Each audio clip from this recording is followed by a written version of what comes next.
The neighborhood had always prided itself on a curated sense of perfection, a carefully manicured illusion that every lawn remained trimmed at the same height, every mailbox painted the same muted shade of regulation, approved beige, and every driveway held only those vehicles that conformed to Homeowners Association's ever-growing list of arbitrary rules.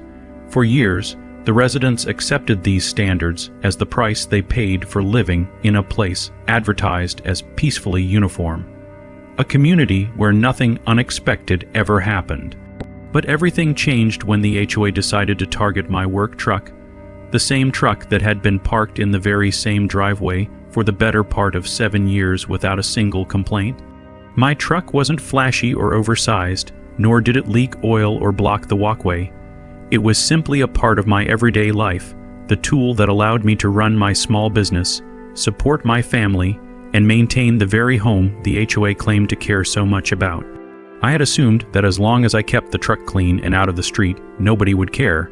That assumption evaporated the moment I received a crisp, self-important envelope taped to my front door, stamped with the HOA emblem as if it were some kind of royal decree. Inside was a notice declaring that my truck violated the community's revised vehicle aesthetic guidelines.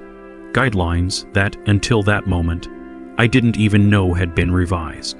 The letter stated that work vehicles containing visible equipment, utility racks, or commercial signage were now prohibited from being parked anywhere visible from the street, even on one's own property. It was a rule crafted so specifically that it felt personal, as though someone on the board had sat down and studied my driveway with the sole intention of finding a reason to disrupt my routine. At first, I tried to rationalize it. Maybe the board wanted to update the community's look, or maybe someone new had taken over the rules committee and needed to make an example out of someone. But the more I thought about the timing, how my business had recently grown, how my truck had become more noticeable, how certain neighbors had begun gossiping about the increase in deliveries at my home, the more it became clear that this wasn't about aesthetics at all. This was about control, about reminding people that the HOA had authority and would use it whenever it pleased. Standing in my driveway with that letter in my hand, I felt a slow burn of frustration rising inside me. I had always followed the rules, paid my dues, attended meetings even when they were unnecessary, and kept to myself despite the constant nitpicking that seemed to define the board's agenda. This sudden crackdown was more than an inconvenience. It was a direct challenge. The notice demanded compliance within 7 days, and failure to do so would result in escalating fines, starting at an amount so absurd it felt like a dare. They wanted obedience, they wanted submission. But what they didn't expect, what they had no way of anticipating, was how stubborn I could be when pushed. That night, I walked around my property thinking through my options. I could park the truck somewhere else, but doing so would disrupt my work routine. I could fight the decision legally, but that would take months and drain resources.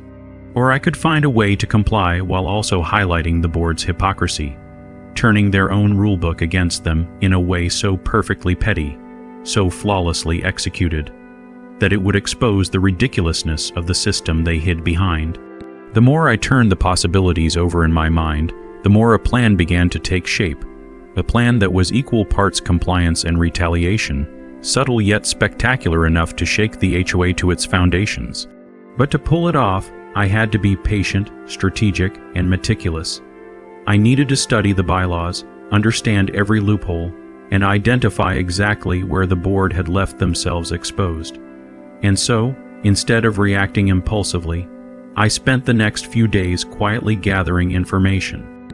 I reviewed every document I had ever received from the HOA, every update, every clause, every tiny amendment that most homeowners never bothered to read.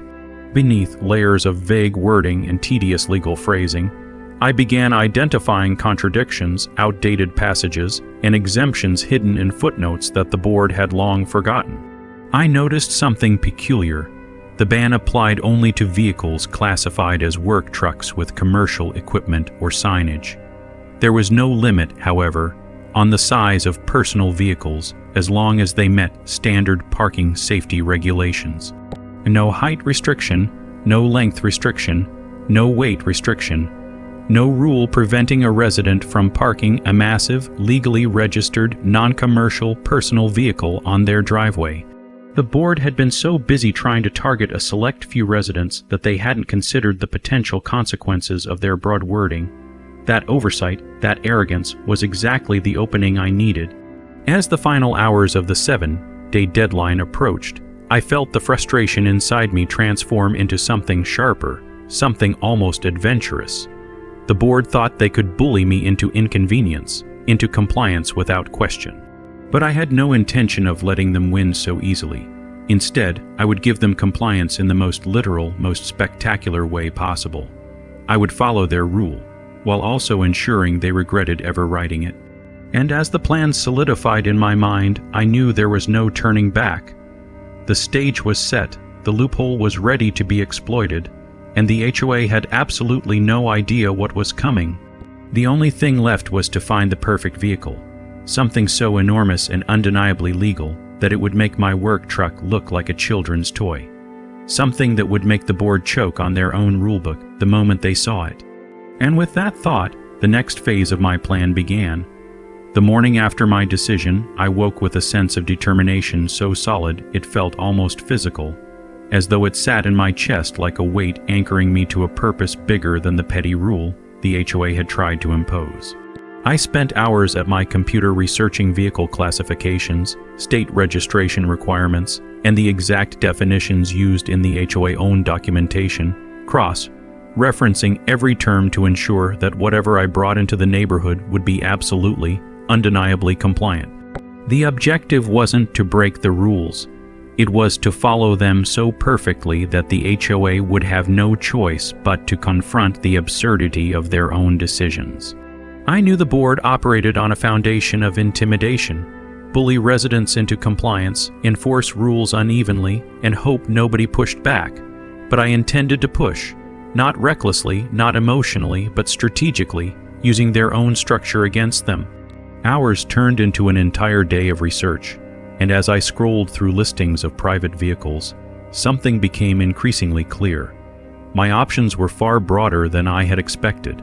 There were enormous passenger vans legally classified as personal vehicles, recreational rigs the size of small apartments, and even decommissioned transport units that, once stripped of commercial use, could be privately owned under standard registration. It felt almost unreal how loosely the law defined personal vehicle once commercial use was removed from the equation. I bookmarked dozens of possibilities but kept circling back to one idea, something so colossal, so visually overwhelming, that the HOA board would be forced to confront how badly they had underestimated me. The notion both amused and motivated me. I imagined the board members stepping outside their houses with their morning coffee only to freeze mid-sip as they stared at the massive creation parked neatly in my driveway, legally immovable, undeniably compliant, and towering over every regulation. Approved sedan in the community. But choosing the perfect vehicle wasn't just about size. It had to be something I could legally register, maneuver onto my driveway, and justify as a personal, non-commercial asset. And above all, it had to fit within the exact parameters of the HOA wording, which made no mention of maximum dimensions. As I filtered through possibilities, one listing caught my eye. A retired expedition vehicle, originally built for cross-continent travel, converted for private recreational use. It was massive, taller than any SUV in the neighborhood, longer than most delivery trucks, built like a military machine yet classified as a personal recreational vehicle, entirely street legal with current inspection papers. The moment I saw it, I felt a jolt of certainty. This was it, the perfect embodiment of the HOA oversight. I contacted the seller, scheduled a viewing, and drove out the same afternoon, the excitement building with every passing mile. When I finally saw the vehicle in person, its sheer scale was breathtaking. It towered over the seller's driveway, its presence almost intimidating, yet there was something oddly majestic about it. The exterior was rugged and imposing, designed to withstand extreme environments, and the interior contained living amenities typical of RVs. Nothing commercial, nothing that violated any rule. The seller walked me through the features, and the more he explained, the more convinced I became. This wasn't just a vehicle. It was a statement, a monument to loopholes and technicalities, a physical representation of the HOA failure to think beyond their narrow framework. I completed the purchase that same day, signed the paperwork, and arranged for the vehicle to be delivered directly to my home the following morning. The return drive felt surreal. I wasn't just buying a massive recreational vehicle.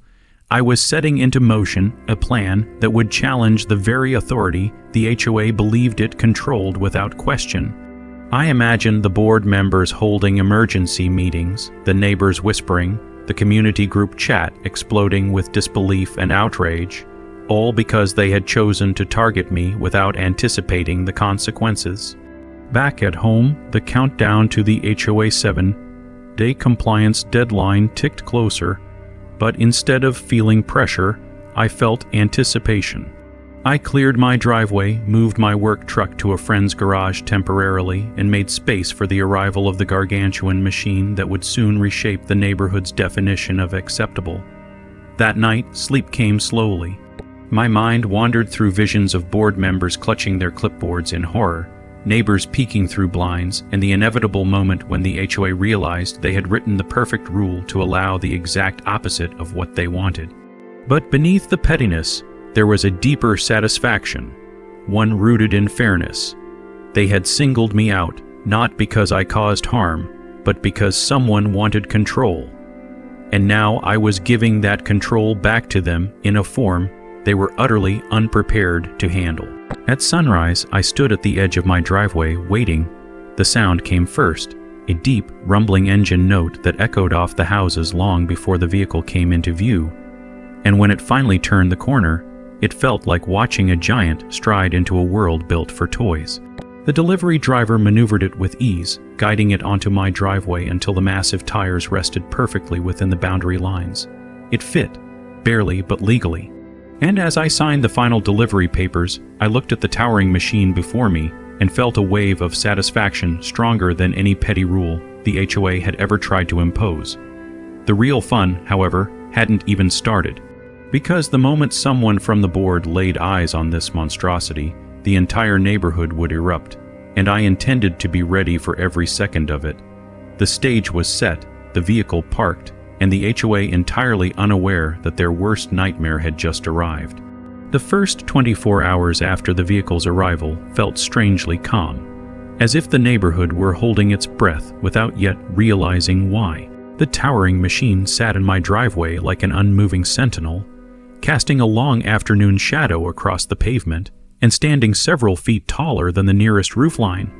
Every time I stepped outside, I caught sight of distant window blinds shifting, faint silhouettes ducking away, and the unmistakable tension of curiosity building behind closed doors. Yet not a single person approached, and no messages arrived from the HOA. At first, I wondered if the board members had simply not ventured outside, unaware of the monstrosity now dominating the street.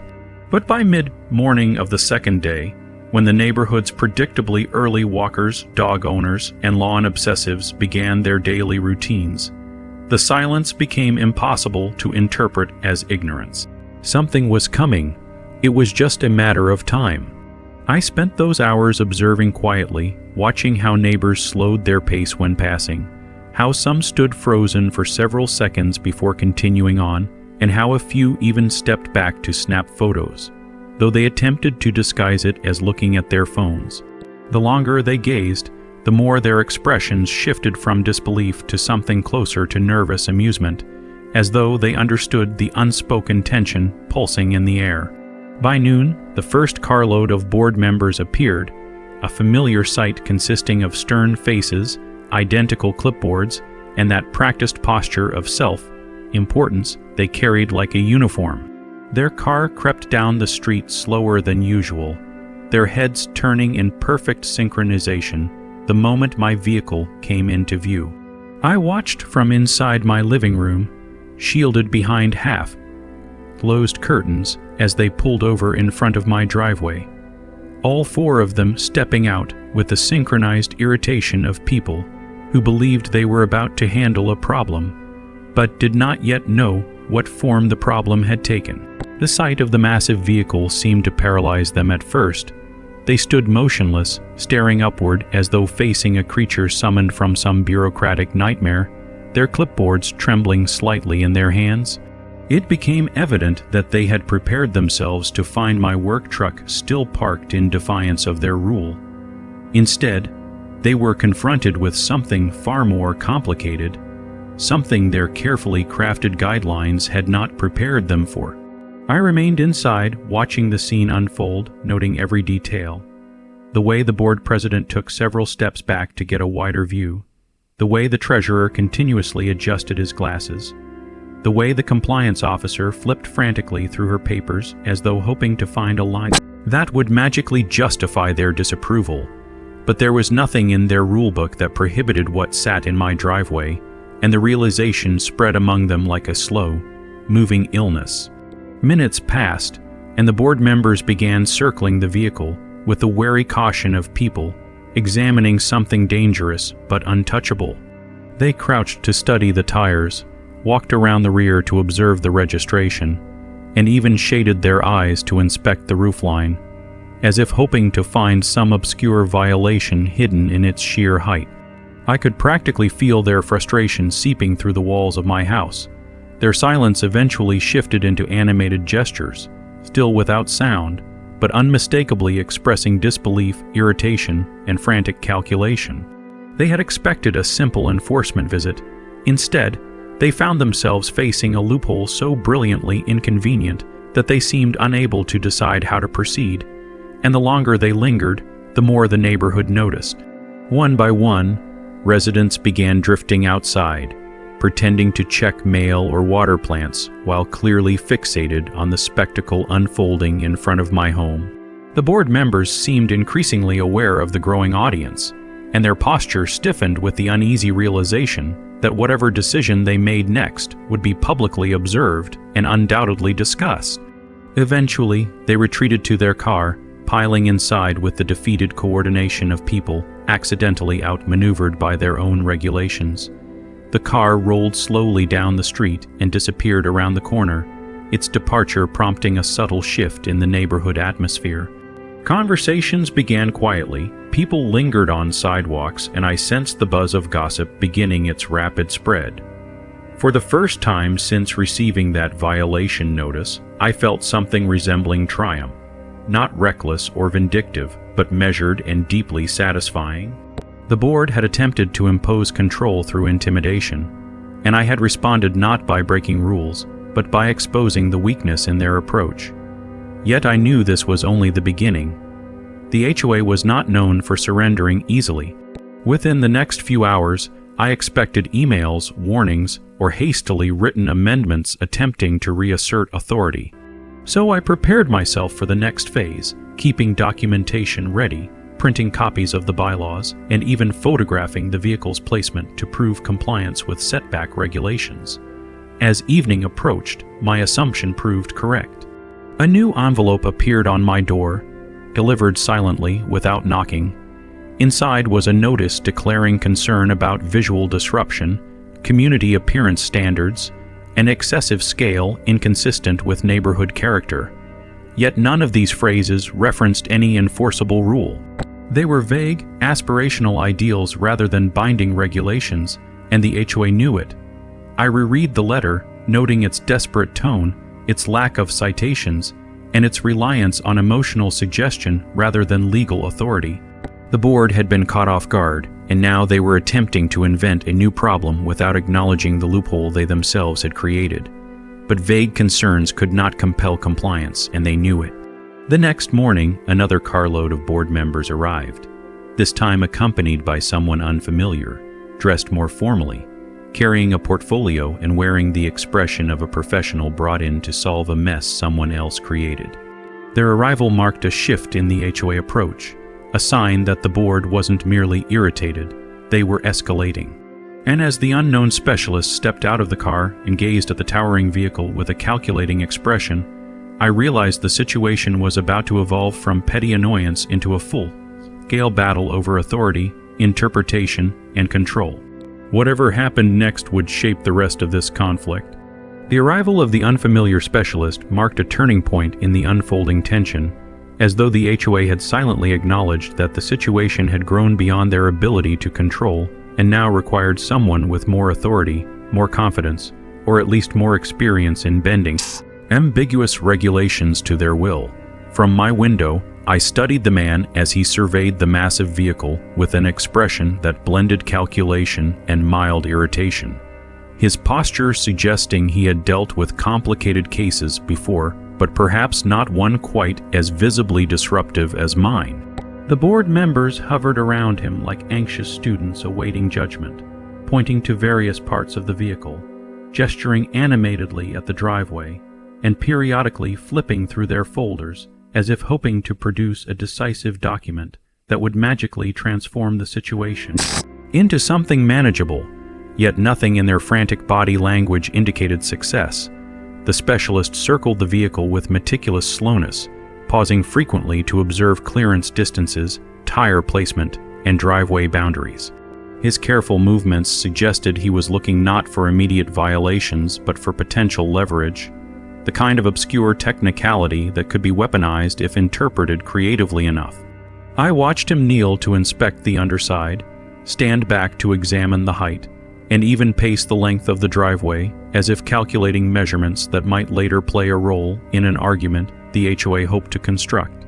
But the longer he examined, the clearer it became that the vehicle was precisely where it needed to be, legally parked, fully compliant, and undeniably frustrating for anyone hoping to find grounds for removal. The board members grew increasingly impatient, whispering among themselves while casting anxious glances toward neighboring houses where residents had begun to gather again, trying to look nonchalant despite the transparent curiosity etched across their faces. The tension rippled through the air like static, amplifying with each minute the specialist failed to find fault. Eventually, the group retreated to the sidewalk, huddling in a tight semicircle as the specialist opened his portfolio and began flipping through printed documents, charts, and what appeared to be property diagrams. The board members leaned in as if proximity alone might help them find the solution they desperately needed. Their frustration was palpable, their authority had been challenged publicly, and they knew the entire neighborhood was now invested in watching how they responded. If they backed down, they would appear weak. If they overreached, they risked legal backlash. It was a lose-lose situation, and I could feel their resentment building like pressure in a sealed container. After nearly an hour of discussion, the specialist finally walked back toward my driveway alone, approaching the vehicle with renewed scrutiny. He traced his hand along the edge of the boundary line, examined the angle of the tires, and even looked upward again at the towering height, his expression shifting from irritation to resignation. He returned to the group with slow steps, and though I couldn't hear their exchange, the defeated posture of the board members told me everything I needed to know. They had no grounds, no rule, no authority strong enough to challenge what I had parked on my own property. The realization seemed to deflate them, sending their earlier bravado draining into the pavement. Yet instead of leaving, they lingered, as if unwilling to accept the outcome. They shuffled through paperwork once more, this time more angrily than methodically, pointing at sections of the bylaws with increasing desperation. The specialist shook his head repeatedly, each gesture small but significant, a quiet acknowledgement that no matter how creatively they twisted the language, the loophole remained unshakable. I could almost sense the moment when their frustration transformed into a new intention, when they stopped trying to dispute the legality of the vehicle and instead began contemplating their next strategy, rewriting the rules entirely. It was the only move left to them, but creating new regulations required approval, procedure, and time, and even once enacted, they wouldn't apply retroactively. My vehicle would be grandfathered in, untouchable under any newly drafted rule. This was the exact scenario they feared, because it meant they were powerless, at least for now. Reluctantly, the board members and the specialist began packing up their materials, their movements stiff and visibly irritated. The group dispersed slowly, slipping into their cars with the unmistakable heaviness of people whose authority had been publicly challenged and undeniably diminished. As their vehicles rolled away, I sensed a shift in the neighborhood energy as residents began emerging more openly, emboldened by the board's apparent defeat. Some walked past my home in slow, deliberate strides, their eyes lingering on the towering machine as though it had become a monument to quiet rebellion. The HOA attempt to intimidate me had not only failed, but had inadvertently ignited a subtle but undeniable confidence among the community members who had long grown weary of constant micromanagement. Yet I knew the matter wasn't over. The board would not allow themselves to appear weak for long. They would regroup, scheme, and attempt a new strategy, even if it meant rewriting rules, holding emergency meetings, or soliciting complaints from neighbors willing to participate in their efforts. The battle had shifted from direct enforcement to bureaucratic maneuvering, and I had to be prepared for whatever path they chose next. This was no longer a simple dispute over a vehicle. It had become a fight over autonomy, control, and the right of homeowners to live without oppressive oversight. And as I watched the board's cars disappear around the corner, I realized that the coming days would reveal just how far they were willing to go, and how far I would be willing to push back. The days following the specialist's visit unfolded with an eerie quiet that settled over the neighborhood like an unsettled fog, not oppressive but heavy with the weight of anticipation. The HOA board had retreated, but their absence did not feel like surrender. Instead, it felt like the pause before a renewed offensive, a moment in which they gathered their thoughts, nursed their wounded pride, and prepared the next phase of their campaign. I could sense their presence even when they remained unseen, feel the tension rippling through the community newsletter, the updated agenda postings, and the unusually long board meeting announced only 48 hours after their failed inspection. The sudden rush of administrative activity made it clear that they were reorganizing, redefining, and recalibrating their approach, not to admit defeat, but to reclaim control. Meanwhile, the massive vehicle in my driveway continued to draw a steady stream of attention. Neighbors walked by at slower paces than usual, lingering under the guise of stretching their legs or taking extended calls, all while their eyes traced the towering outline of the machine. Some admired it with quiet fascination. Others viewed it with thinly veiled concern, the kind that grew not from genuine inconvenience, but from the fear of what a divided community might become. For many, the sight had become a symbol, a reminder that the HOA rules were not absolute, and that individual homeowners still possessed a degree of power the board preferred they forget. By the end of the week, subtle whispers had grown into open discussions, shared in driveways and on sidewalks, revealing a neighborhood quietly reevaluating its stance toward the HOA. Some residents were emboldened, inspired even, by my refusal to bow to an unreasonable rule. Others worried that the board's retaliation would affect them next, or that the neighborhood's rigid structure was beginning to crack. But regardless of where they stood, everyone seemed acutely aware that something was changing. When the HOA meeting finally took place, the atmosphere inside the community center became a battleground of unspoken emotions, a gathering in which the board members arrived rigidly formal, armed with clipboards, folders, and an unmistakable determination to reassert authority. Though I didn't attend in person, I knew enough residents who did to reconstruct the scene in vivid detail. The board opened the meeting with an agenda item labeled Community Aesthetic Review Initiative, a phrase so deliberately vague it might as well have been a blank canvas for them to paint their frustrations upon. They presented proposals, diagrams, and draft amendments designed to expand the scope of their enforcement, giving themselves power to regulate oversized personal vehicles, visual obstructions, and disruptive property elements. It was an obvious attempt to reverse engineer a rule that could target my vehicle. Yet despite their best efforts to frame the amendments as necessary improvements, the room did not receive them with the compliance they had expected. Residents pushed back, questioning the sudden urgency, the vague terminology, and the suspicious timing that aligned too perfectly with the recent dispute. Some demanded to know why the board was prioritizing new regulations over more pressing community concerns, while others openly voiced their admiration for how effectively I had navigated the existing rules. Several argued that the board was overstepping, weaponizing its authority rather than serving the community's best interests. Tension rose to the point where the board members, clearly unprepared for genuine resistance, appeared flustered and defensive. Their practiced composure cracked as they insisted the changes were routine, necessary, and unrelated to any specific incident. Claims met with thinly veiled disbelief among the attendees. The argument stretched for hours, and by the end, nothing had been voted on, nothing had been approved, and nothing had been resolved. The board had failed once again, but instead of accepting defeat, they retreated deeper into frustration, preparing themselves for another attempt. Word of the contentious meeting spread quickly, and soon the entire neighborhood knew the HOA was scrambling. Their inability to gain support for the new rules left them weakened, and for the first time in years, many residents began to question whether the board truly represented their best interests or simply enforced its own preferences. The pressure intensified as residents whispered about elections, term limits, and the possibility of replacing certain board members entirely. Cracks in the HOA authority widened with each passing day, fueled not by rebellion, but by a quiet, collective recognition that the board had gone too far.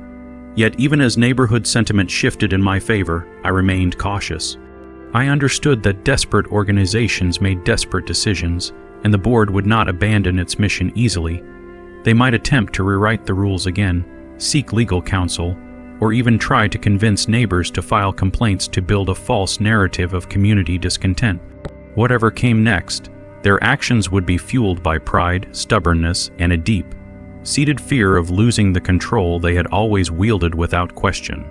With each passing day, I prepared for the next move, documenting compliance, keeping records of interactions, and staying ready to counter whatever tactic they deployed. I knew the HOA was not finished, and the calm ripple of resistance spreading through the neighborhood was only the beginning of a larger confrontation.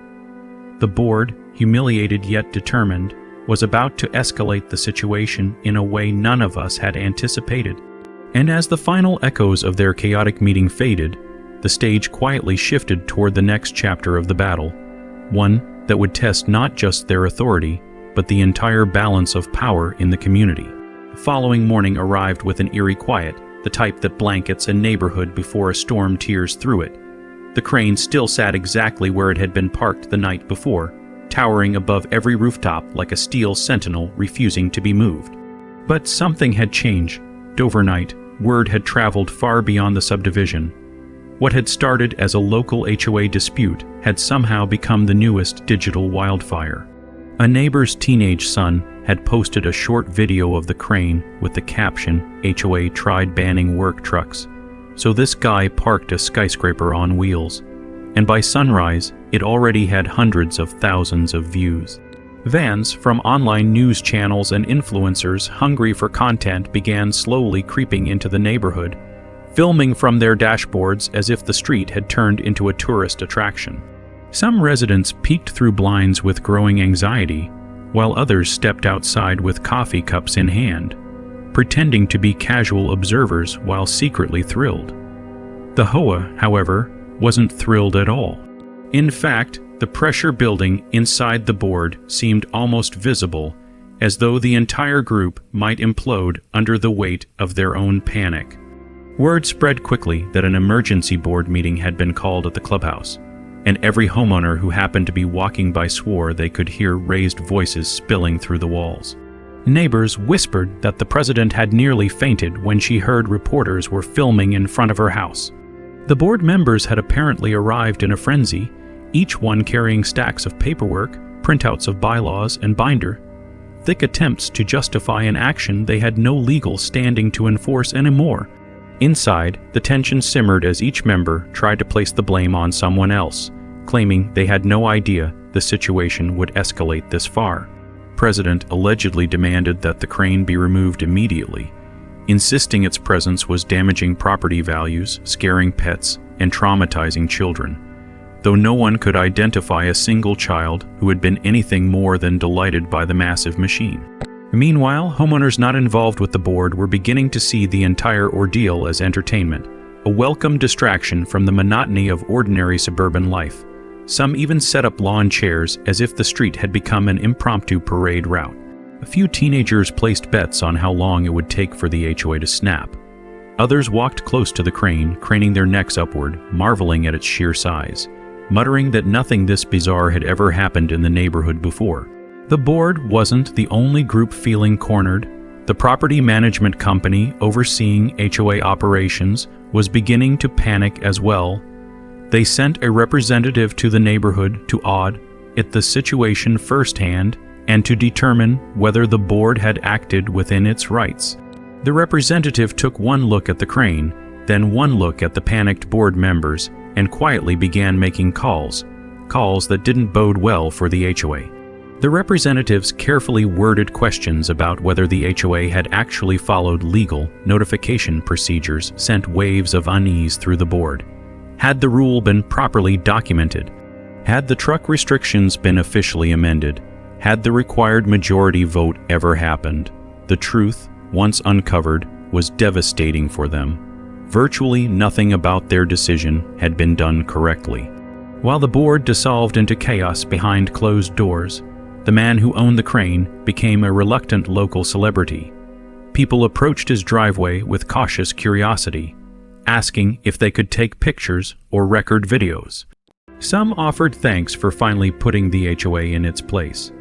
Others simply wanted to know what kind of person could pull off such an outrageous move with such calm precision.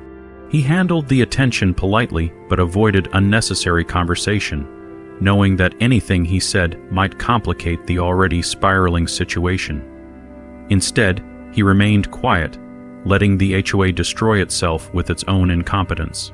By late afternoon, a thick tension settled over the neighborhood as news vans parked more boldly along the curbs, and a small crowd gathered at the clubhouse entrance. Residents pretended they weren't listening, but everyone strained to hear what decisions were being made inside. The board's muffled voices grew sharper, more frantic, signaling that the situation had taken an even darker turn. Rumors leaked that the board was attempting to issue emergency fines, astronomical ones, to force the crane's removal. But the property management representative reportedly shut that down immediately, stating in a trembling voice that issuing illegal fines would constitute harassment and expose the HOA to serious legal liability. As frustration mounted, the president made one last desperate attempt to regain control, questioning whether the crane was truly parked on the property or whether it occupied HOA-maintained roadway space. But their own documentation proved otherwise. Every measurement, every zoning note, every distance marker betrayed them. The crane was fully compliant, legally parked, and completely untouchable. When the meeting finally ended, the board exited with faces pale as chalk, avoiding everyone's eyes. They quickly dispersed, some disappearing into their homes, others retreating to their cars, as though trying to outrun the humiliation spreading through the neighborhood. No official statement was released. No fines were issued. No threats arrived in anyone's mailbox. Instead, the HOA fell into a stunned, humiliated silence, a silence that told everyone the same thing: they had lost. And outside, untouched by the chaos, the crane continued to loom calmly over the street, waiting patiently for whatever came next. The spectacle that had begun as a petty dispute now evolved into something far larger and stranger than anyone in the neighborhood could have predicted. By the time the sun rose on the next day, the crane had become a landmark, an accidental monument to stubbornness, legality, and the bizarre extremes of HOA culture. As more people arrived to witness it in person, the neighborhood transformed from a quiet suburban enclave into a makeshift tourist stop. Cars crawled slowly down the street just to get a glimpse of the towering machine, while pedestrians walked along the sidewalks with their phones lifted like they were at a theme park attraction. Even early morning dog walkers could be seen pausing to stare upward, their pets tugging impatiently on leashes while their owners attempted to process the absurdity before them. The sudden surge of attention brought an unusual energy, a mix of amusement, disbelief, and just a hint of rebellion. Neighbors who had previously avoided getting involved in HOA politics now found themselves sharing stories, exchanging theories, and openly criticizing the board's overreach. Crane owner's driveway became a silent gathering point for curious residents who spoke in hushed, excited tones, not wanting to disturb him but eager to marvel at what he had managed to pull off.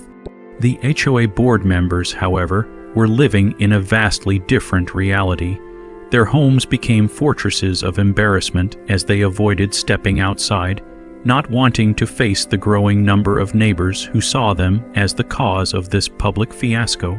Rumors steadily circulated through the community, whispers that the HOA president hadn't slept the night before, that another board member was considering resigning, and that the property management company was evaluating whether the current board would even be allowed to continue serving. Even children riding their bicycles pointed at the clubhouse with a gleeful sense of rebellion, sensing that the adults who had once scolded them about chalk drawings and basketball hoops were now powerless. As the board hid, the neighborhood thrived with an unusual sense of freedom. Long, suppressed frustrations began to surface in casual conversation. Residents who had been warned for lawn colors, flower choices, mailbox decorations, and Halloween inflatables found comfort in each other. Crane had become a symbol, an unexpected rallying point, proving that the HOA wasn't the invincible authority it claimed to be. Some homeowners began decorating their lawns with small construction-themed ornaments, pretending it was in support of the Crane's visit. Others placed harmless signs in their yards with cheeky phrases about height restrictions and oversized vehicles. Though none violated the rules, each one was a subtle jab at the board's misplaced priorities. Meanwhile, news coverage intensified.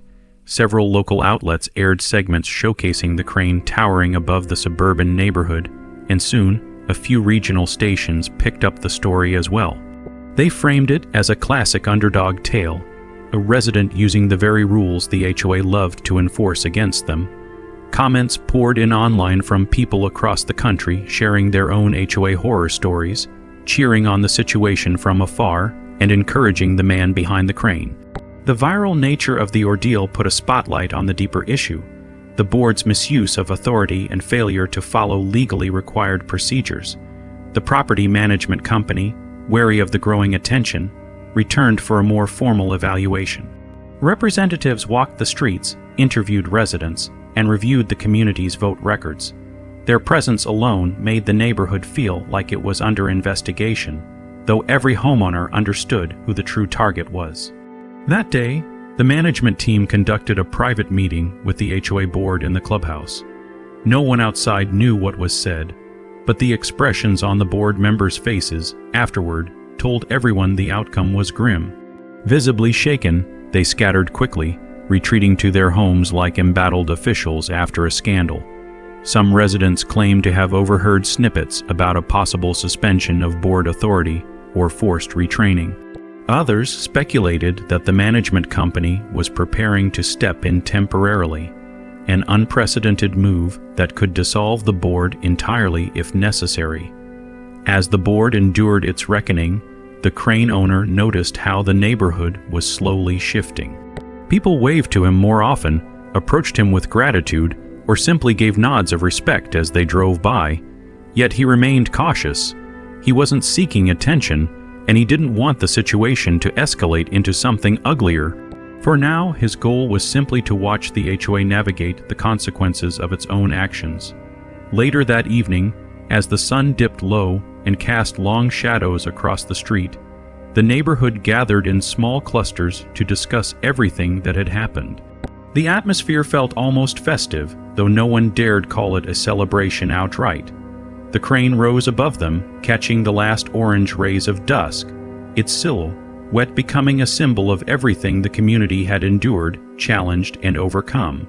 But even as the neighborhood settled into this strange sense of unity, the story was far from over. Tension still lingered, and the HOA next move, whether it would be desperate retaliation, reluctant surrender, or complete collapse, remained uncertain. And as night settled in, and the lights from the Crane's cabin flickered like a quiet beacon, the stage was set for the next chapter of the unfolding drama. By the time the next morning stretched across the neighborhood, the situation that had once seemed like an amusing anomaly began to settle into something more permanent, something deeper than a simple standoff between a homeowner and an overreaching HOA. The crane no longer felt like a temporary visitor. It had become part of the landscape, a towering reminder of the simmering tensions that had existed beneath the community's pristine lawns and manicured shrubs long before any of this drama began. What was once a quiet suburb was now a place humming with curious energy, and although the novelty of the crane still drew strangers and onlookers, a new undercurrent began to form, a strong shift in the balance of power between the HOA and the residents who lived under its rules. Homeowners who had spent years abiding by excessive or arbitrary restrictions began experiencing something unfamiliar: confidence. For the first time, whispers in driveways and hushed conversations on front porches carried a tone of possibility. They spoke not just about the crane, but about broader changes, about challenging outdated rules and replacing board members who had long held their authority with an iron grip. The presence of the crane hadn't just embarrassed the HOA, it had exposed weaknesses in their processes, their communication, and their legality. Residents began digging into their own records, reviewing past warnings, revisiting old fines, and questioning whether any of them had actually been valid. The doubt spread quietly but powerfully, eroding the reverence the board once commanded and replacing it with a collective sense of empowerment. Meanwhile, the property management company's continued presence only fueled the speculation. Their representatives walked the neighborhood with clipboards in hand, meeting homeowners who approached them with questions and grievances, many of whom had long felt ignored. Every conversation that ended with a concerned nod or a scribbled note added to the mounting pressure on the board. Behind closed doors, the HOA president and her board were reaching a breaking point. They had spent days scrambling to regain control, but everything they tried only worsened their situation. Emails they sent were met with either backlash or ridicule. Attempts to discourage visitors by placing temporary cones on the street were quickly dismissed by the management company as unauthorized, and their hopes that the attention would fade on its own were dashed when yet another news crew showed up, interviewing several residents who expressed their exhaustion with the board's micromanagement. It was becoming painfully clear that this wasn't just a bad week for the HOA, it was a complete unraveling of their authority. The board's desperation reached a new level when the president, feeling cornered and humiliated, attempted to gather her loyal supporters for a private meeting. Only a few showed up, and even they seemed hesitant. The pressure of public embarrassment had fractured the tight-knit circle of board members and allies, exposing the fact that many of them were less concerned about enforcing rules and more concerned about maintaining appearances. The president left that meeting with a sinking feeling, aware that her grip was slipping faster than she could repair it. While the HOA floundered, the crane owner remained surprisingly quiet in the midst of the chaos. He kept to himself, continuing his daily routines without drawing unnecessary attention. Yet his silence only made his presence more powerful. The neighborhood respected him not just for the crane, but for the calm, collected way he handled the situation. He never gloated, never boasted, never added fuel to the fire. His restrained approach made the HOA look even worse by comparison, a detail not lost on the residents or the management company. As the sun climbed higher that day, the neighborhood experienced another shift, not dramatic or loud, but subtly transformative. A few homeowners began taking small liberties they once feared the HOA would punish them for. One resident repainted their front door a slightly brighter shade of blue. Another placed solar lights along their walkway in a style that had been previously discouraged. Nothing outrageous or rule-breaking, just small personal touches that showed a newfound willingness to challenge the board's obsessive control. These choices, though minor, created ripples of defiance across the community. Each homeowner who made a small change encouraged another to do the same, and slowly, the neighborhood began to reflect not the rigid uniformity the HOA demanded, but the individuality of the people who actually lived there. By afternoon, the crane stood half in sunlight and half in shadow, its metal frame glowing faintly as if watching over the quiet revolution unfolding below. Children rode bicycles beneath its silhouette, pointing upward with amusement. Parents chatted freely on sidewalks without glancing nervously toward the clubhouse.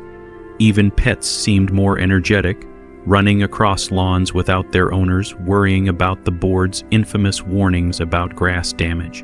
But the most significant moment of the day came near sunset, when the property management company posted a notice on the community bulletin board near the clubhouse.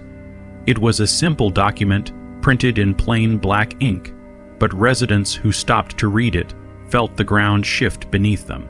The notice stated that, effective immediately, the HOA board's decision-making authority had been temporarily suspended pending review of multiple procedural violations.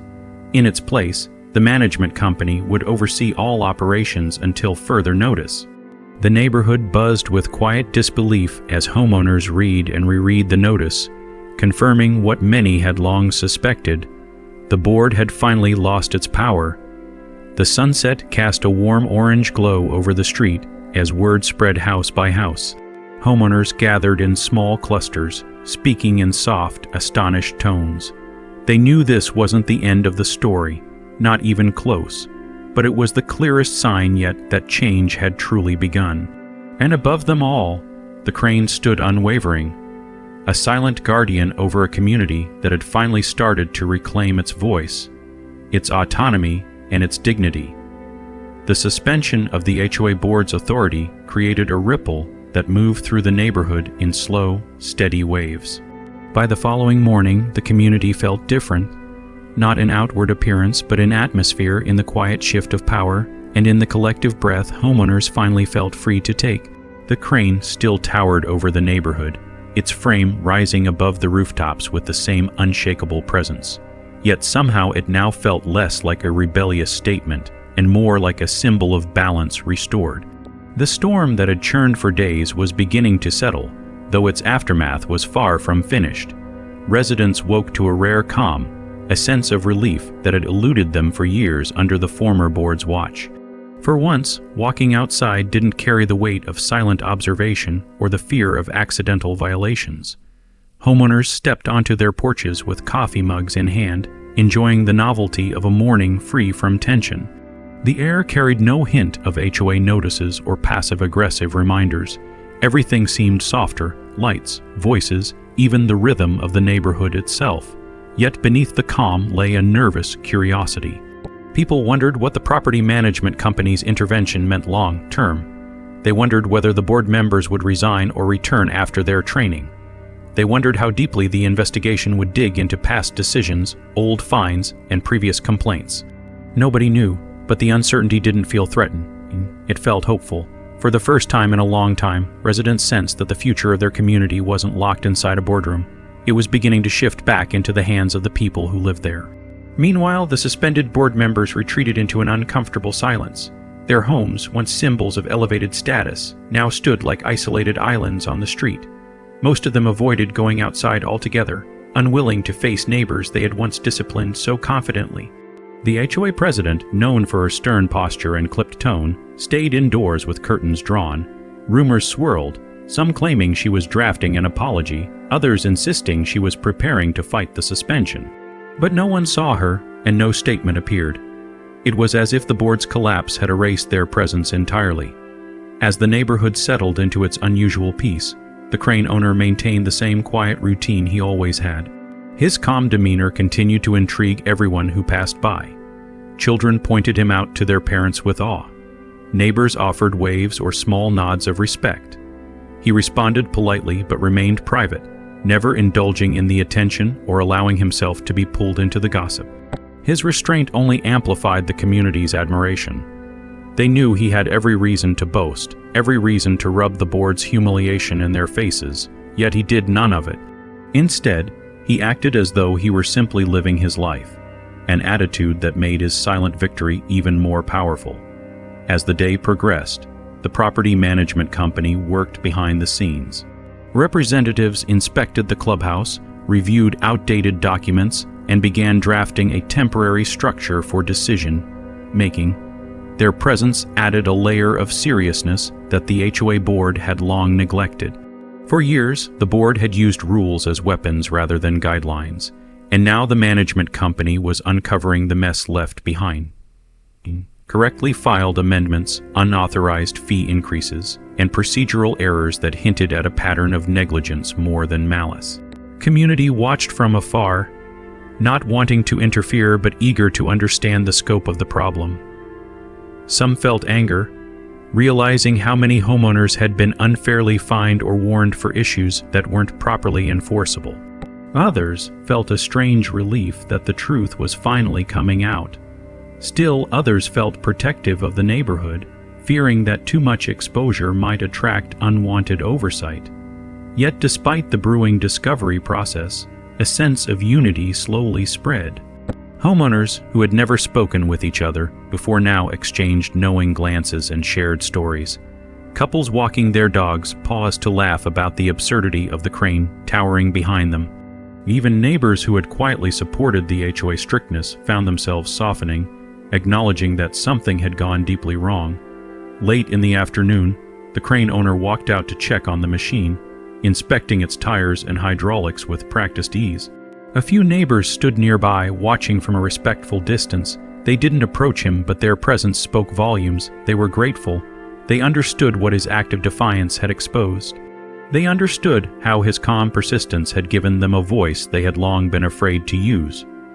The crane itself seemed to embody that sentiment. Its towering form cast a long shadow across the street as the sun descended behind it. The metal glinted with the fading light, reflecting the transformations unfolding beneath it. What started as a petty dispute had evolved into a community awakening, a reminder that rules existed to protect, not control, the people who lived under them. As evening settled in, a soft breeze carried the sounds of quiet conversation across the street. Porch lights flickered on, children played in the last moments of daylight. The crane stood like a sentinel, watching over a neighborhood in transition. But even as peace began to return, the story was not yet complete. The suspended board still lingered in the shadows. The management company had yet to reveal the full results of their findings. The neighborhood had begun to heal, but the final chapter, the resolution, still waited to unfold. And as the day ended in a golden glow, the crane remained unmoving and patient, as if holding its breath with the rest of the community, waiting for everything that would come next.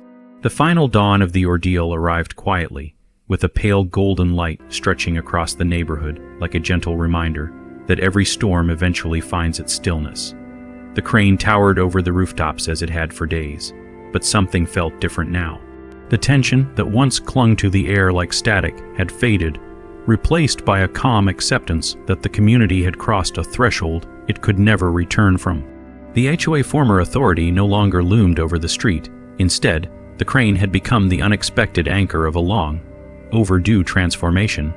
Residents emerged from their homes with a quiet curiosity, aware that the property management company was scheduled to deliver its final report. Nobody said it out loud, but everyone felt it. Today would mark the end of the conflict, one way or another. By mid-morning, a small gathering formed around the community bulletin board where the management company had posted previous notices. People approached slowly, exchanging nods, waiting with the same nervous anticipation one might feel before a long, awaited verdict. At last, a representative from the management company appeared, carrying a sealed envelope and a clipboard. She posted a new document on the board, stepped back, and offered a polite nod before walking away, silently signaling that the community now owned the outcome. Homeowners pressed closer, reading line by line, and a quiet murmur spread among them. The findings were clear and direct. The HOA board had failed to follow proper procedures on multiple occasions, including the attempted restriction on work trucks. They had enacted rules without community approval, issued warnings without proper documentation, and operated with a level of informality that violated state regulations. As a result, the board would be formally dissolved. A new election would be scheduled in 3 months, allowing residents time to organize, nominate new candidates, and reestablish a governing body grounded in transparency and fairness. Until then, the property management company would oversee daily operations with strict limitations and full accountability. Beneath the summary, a list of previous fines deemed invalid was included, along with instructions for residents seeking refunds or record corrections. The crowd reacted not with cheers or anger, but with a quiet, collective exhale. It felt like closure, not dramatic or triumphant, but deeply relieving, like a weight sliding off the neighborhood's shoulders. For years, homeowners had lived under a board that valued control over community, image over fairness. Now, finally, the imbalance had been corrected. The crane owner watched from a distance, taking in the reactions with calm composure. He hadn't fought for applause or revenge. He had simply defended his right to live without unwarranted interference. Everything that followed, the attention, the suspension, the dissolution, had grown from the board's refusal to back down. His actions had merely exposed the cracks already there. As word of the final verdict spread, neighbors approached him throughout the day, not in crowds, but individually in small, sincere moments. Some thanked him for standing firm. Others apologized for not speaking up sooner. Many simply offered a smile, acknowledging that his quiet persistence had helped the entire community regain its voice. He accepted their gratitude with humility, reminding each person that he hadn't meant to start a movement. He had only wanted to park his truck and work without unnecessary obstacles. But the neighborhood understood what he wouldn't say. He had done more for them than he realized. By late afternoon, the buzz began to settle, and the neighborhood drifted back into routine. Children played in the street without anxious glances toward the clubhouse. Homeowners spoke freely about future improvements, new board leadership, and plans to revise outdated rules. A sense of optimism, light, fragile but genuine, began to weave through the air. And then, with the sun dipping beneath the horizon, the crane owner walked toward the massive machine that had become the symbol of it all. He inspected it carefully, checked the controls, and finally climbed into the cabin. For a moment, the neighborhood fell silent, watching as the engine rumbled to life. The crane lifted slightly, its massive frame shifting, and then, slowly, steadily, it began to roll down the street. No one followed with cameras. No one gawked. They simply watched, understanding that the crane's departure wasn't a retreat, but a conclusion. It had served its purpose. It had revealed the truth, and now its job was done. As the crane disappeared around the corner, the street felt strangely taller, as though the machine had pulled away the shadow that had once hung over the neighborhood. Homeowners lingered outdoors, savoring the moment. A new chapter of community life had begun, one shaped not by fear or control, but by unity, transparency, and mutual respect. The man returned home a short while later, walking up his driveway as the sun dipped fully behind the horizon. His work truck sat neatly parked where it always had, its presence no longer contested, no longer controversial. For the first time in weeks, the neighborhood felt genuinely peaceful. The conflict had ended. The balance had restored, and as night settled over the quiet street, the neighborhood found itself transformed, not by force, but by resilience, by truth, and by the unwavering strength of one man who simply refused to be pushed aside. The story had begun with a petty rule, but it ended with a community reclaiming its voice, proof that sometimes the biggest changes come from standing firm against the smallest injustices. And with that, the final chapter closed, leaving behind a neighborhood stronger, wiser, and finally free.